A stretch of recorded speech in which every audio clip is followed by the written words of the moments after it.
Guys ખાંભામાં જો વરસાદની શરૂઆત થઈ ગઈ છે ને એક રસ વરસાદ આવે છે. જો તમે જોયો કેવો વરસાદ આવે છે. મેહુલે માંડા છે મંડા આવી એવો ધરતીનો ધણી રે મેહુલી એવો ગાઈસ બહુ મસ્ત વરસાદ આવ્યો. કારણ કે અમારે હજી વાવણી નથી એટલે વરસાદની જરૂર છે. તો જો આવું છે અંધકાર નહીં.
જો કડાકા ને ભડાકા સાથે વરસાદ થાય ગાજવીજ સાથે અને વરસાદ નથી આવતો એમ કહેતા હતા પણ વરસાદે માજા મૂકી દીધી છે ગાઈસ.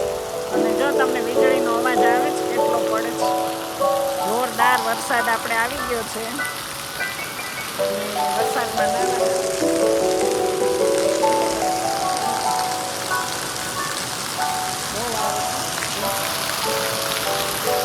બૂટ પલળી ગયા બધું પલળી ગયું.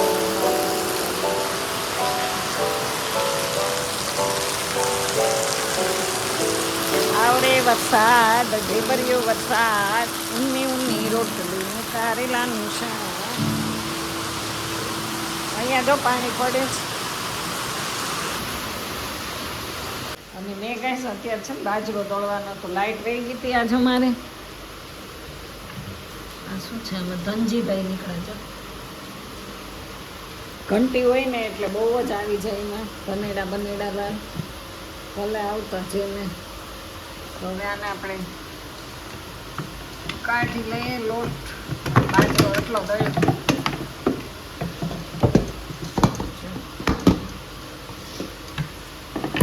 ઘઉં દળવાના છે. હવે આને છે ને અત્યારે બાજરો દળ લીધો છે. બાજરાના બાઢા બનાવી નાખશું અને ઘઉંનો લોટ હજી પડ્યો છે. કાલે આપણે એવું લાગશે ઘરે દળ નાખશું અને નહીં તો બહાર દળાવી આવશું. ઘંટી હોય ને એટલે બહુ સારું પડે ચોમાસામાં. અને સિઝનનો પહેલો વરસાદ ગાઈસ આપણી ઘરે આવી ગયો છે. બાકી અત્યાર સુધી વરસાદ હતો નહીં. આજ સવારનો એટલો બધો તડકો હતો ને. અને હું તો બધી વસ્તુ લઈને સાફ સફાઈ માટે બેઠી હતી. મારે છે ને આ વખતે ધાણા જીરું મેં કીધું કે મોડું દળીશ ત્યાં તો વરસાદ આવી ગયો અને હવે કોઈ બહાર દળી ન દે તો આપણે આ ઘંટીમાં ધાણા જીરું દળવાનું છે. તો આજે સાફ કરી અને દળવાનું હતું પણ પછી દળ્યું નહીં. અને હું વરસાદ બતાવી દઉં તમને જો કેટલો વરસાદ આવે છે. નથી વરસાદ કરતા હતા પણ વરસાદ આવે ને ત્યારે તો પછી હાથમાં ન રહે. નહીં આવે ને આ ગોપી મહિનો છે ને બહુ ગોપીઓએ પૂજા કરી એટલે દુષ્કાળ પડે ને એવું કાંઈ ન હોય. આપણને આપણી ચિંતા હોય પણ ભગવાનને તો આ બધાયની હોય. આ અબોલ જીવ જો કેવા છે એના હિસાબે આવે, આપણા હિસાબે ન આવે વરસાદ. આપણે તો પાપી કહેવાય. તો જો આવે છે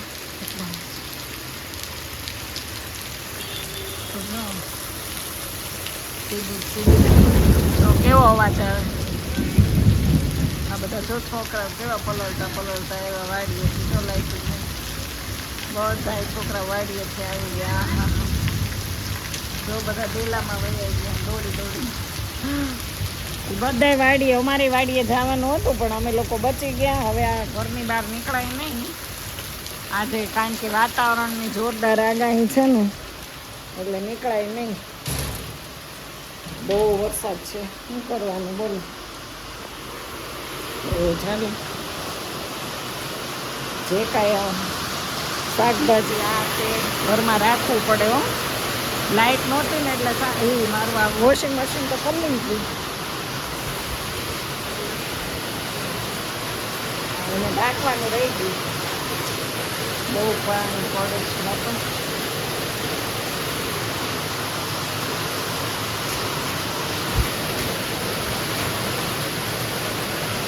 ડબલ હોય ને આમ ડબલ તો વાંધો ન આવે. અહીંથી પાણી જાય છે કેટલું પાણી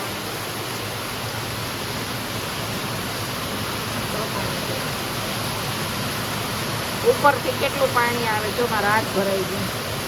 અને થોડું ખસેડી લઈએ આ બાજુ. થોડીક વાર મોબાઈલ નીચે મૂકવો પડશે. તો આવી રીતે ઢાંકી અને પછી આ મૂકી દીધું. હવે આમાં ક્યાંયમાં પાણી ન પડે. આ પલળે એનો તો વાંધો નહીં. ટીપા જો ક્યાં પડતા હતા હવે અહીંયા નીચે પડે છે. આ નળી ઉપર નાના નીચે સાવ નીચે વયા જાય છે. થોડું ખસેડી નાખ્યું ને જાય નીચે. હજી ઓલા રૂમમાં જોવા જવું પડશે. રૂમમાંય પાણી પડે છે.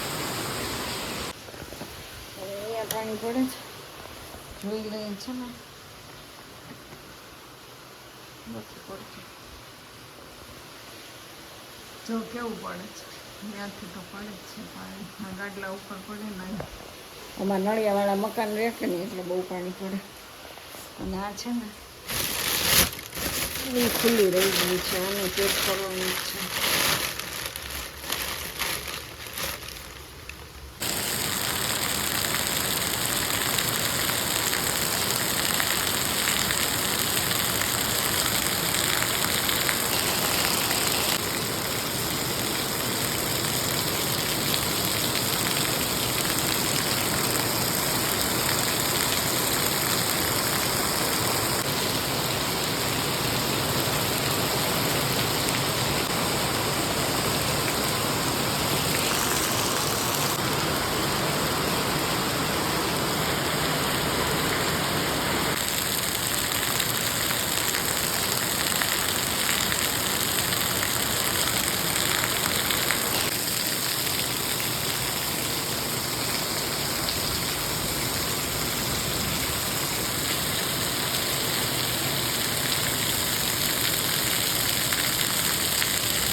ભાઈ તમારા ગામમાં વરસાદ છે, અમારા ગામમાં બહુ છે. તમારે ચકલી બહાર ન નીકળતા ચકલી ના કાગડો બની જાય. યથાવત એમને આવે છે. જો વરસાદ તમે જુઓ કેટલો બધો આવે છે. અત્યારે 11 વાગ્યા છે અને 11 વાગે આપણે બ્લોગ ચાલુ કર્યો કારણ કે વિડીયો બનતો જ નથી. ખબર નહીં નજર લાગી ગઈ કોકની એટલે વિડીયો નથી બનતો. અને જો ગાડી બાડી બધું પલ્લે છે. અને અહીંયા છે ને આપણે 2 પ્લાન્ટ આવી ગયા છે પણ અહીંયા નથી લગાડવાની વાડી.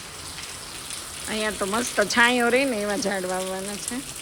અને વાવાઝોડામાં અમારે પડી ગઈ છે દાડમડી. તો તમને દાડમડી બતાવું છું. નમી ગઈ આખી અને ગાયઝા ખાટલા જેવા સરસ મજાના અને પલ્લે છે બધા. તો અત્યારે જો આ ડાળી કરવત લઈ લઈને કાપી શું કરવું પછી. અને આમાં છે ને મધ બેઠું છે એટલે એ ડાળી આપણે નથી કાઢતી. ચોમાસાનું મધને બિચારું જાય છે. ભૂભૂર ઓલામાં બેસી ગયું છે. અને આવી રીતનું કંઈક છે ગાઈસ. અમારા ગામમાં તો બહુ વરસાદ છે. તમારા ગામમાં કેવો વરસાદ છે કોમેન્ટ કરજો. પાણી આવતું હોય તો વાલ ચાલુ કરી દઈએ. થોડુંક ભરાય છે પાણી તો જળબંબાકાર થઈ ગયો. હવે આપણે અમારો ડેમ હતો ને એ ભરાઈ ગયો, મોગનેસ ડેમ ભરાઈ ગયો, ધાતરવાડી નદીમાં એટલું પાણી આવ્યું. હા બધુંય. તને ક્યાં કંઈ ગમે જ છે? વિડીયો ઉતારી ન ગમે ઘરના સભ્યોને બહુ. અને અહીંયા જો રેતી કેટલી તણાઈ ગઈ છે. મસ્ત ચોખ્ખું થઈ ગયું. બધી આ વેકરો જ છે જો, ભરી લેવાય જોતો નહીં. અને અમારે અહીંયા ગાયો અહીંયા જ ઊભી રહી. આટલો વરસાદ આવ્યો પણ આ જગ્યા કોરીને કોરી રહી છે સ્લેબમાં. જો હજી કડાકા ને ભડાકાનો અવાજ આવે છે. અને આ જગ્યા પલંગ કેવા પલંગ.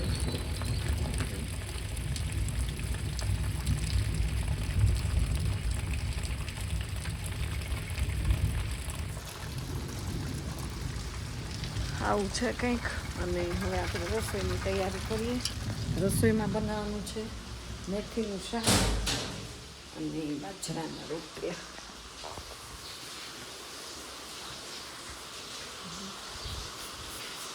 તો ફટાફટ આને સાફ કરી લઈએ. જસુને તો અત્યારે ગાંઠિયા ખાવાના, પણ અત્યારે થોડા ગાંઠિયા ખવાય. અત્યારે 11 વાગે હોય ગાંઠિયા. તો હવે આવી રીતે આપણે કંઈક મેથીમાં છે ને આવા કાંકરા છે તો આ બધું સાફ કરી લો. અને કારણ કે કામ વિડીયો બંધ કરીશ ને તો જ આ થશે બરાબર. અને આ કાળું કાળું દેખાય ને બધા કાંકરા નથી હો, એવું નહીં સમજતા બહુ રેતી છે. આ છે ને આવું મેથીનો દાણો છે જો, કાળી મેથી છે.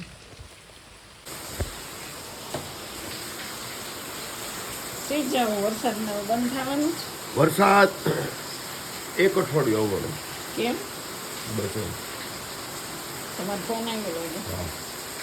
1 અઠવાડિયું આવે. 1 અઠવાડિયું આવવાનું છે. આ કપડા હુકાય નહીં એનું શું કરું? કપડાં હુકાય નહીં, હું બધું હુકાઈ જાય પણ એ આવશે ખરો. તો જો કાલે 4 વાગ્યાનું કન્ટિન્યુ ચાલુ છે તો અત્યારે વાગી ગયા છે બપોરના 11. અને 10 ઇંચ નહીં પડી ગયો હોય, 7 ઇંચ તો રાતે 12 વાગ્યા સુધી પડી ગયું હતું. આખી રાતમાં પાછો 2-3 ઇંચ નહીં પડી ગયું કે નહીં?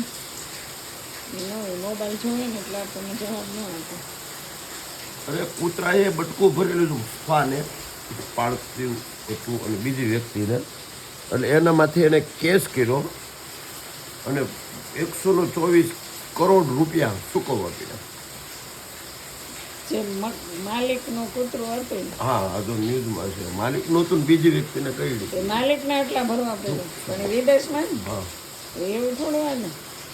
તમારે કેટલામાં ઇન્જેક્શન? એ તો ભૂલાઈ ગયું. વયું ગયું તમારે? મારે 18 તારીખે છે હવે.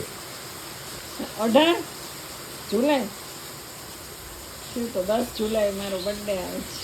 હા તો હું કૂતરો લઈ જઈશ તને. કૂતરા મારે નથી પાડે, મને ન ગમે. બર્થડે ગિફ્ટમાં કૂતરી છો ને તું એટલે બર્થડે ગિફ્ટમાં શું દેવાનું છે?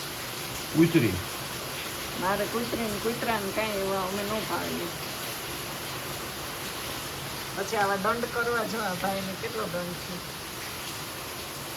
એવું છે ગાઈસ. આપણો 10 તારીખે બર્થડે છે. Happy birthday. એવા બર્થડે કેટલાય આવ્યા ને વહી ગયા. કોઈ દી કેક કાપી નહીં, કોઈ દી ઉજવું નહીં. બર્થડે શું કહેવાય એ ખબર જ ન પડી એવડા વર્ષ થયા કોઈ. અને અહીંયા જો મેથીમાં સીટી થાય છે.